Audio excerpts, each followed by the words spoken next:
ਉਹਨੂੰ ਭੁੱਲ ਜਾ। ਜੇ ਤੈਨੂੰ ਕੁਝ ਹੋ ਗਿਆ ਨਾ ਤੇ ਬਚਣਾ ਤੇਰੀ ਬੇਬੇ ਨੇ ਵੀ ਨਹੀਂ। ਕਿਹੋ ਜਿਹੀਆਂ ਗੱਲਾਂ ਕਰਦੇ ਤੁਸੀਂ ਯਾਰ। ਠੀਕ ਕਹਿ ਰਹੀ ਹੈ। ਨਹੀਂ ਚੁੱਪ ਕਰ ਜਾ, ਪਹਿਲੇ ਦੁਖੀ ਆ ਮੈਂ। ਤੇ ਤੇਰਾ ਦੁੱਖ ਕੱਲੇ ਦਾ ਦੁੱਖ ਤਾਂ ਨਹੀਂ ਆ ਨਾ ਮੇਰੇ ਪੁੱਤ, ਤੇਰਾ ਦੁੱਖ ਸਾਡਾ ਸਭ ਦਾ ਸਾਂਝਾ ਆ। ਆਪਾਂ ਵੰਡਣਾ ਆ ਨਾ ਦੁੱਖ ਹੈ। चल बेबे, वादा नहीं करना,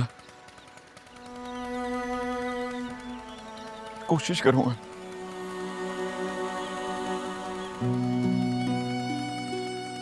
और एक कामयाब भी हो जाऊं सो कोशिश। पर बेबे परी दिल चो नहीं निकलूगी कभी भी, कभी भी रे। प्रेम है।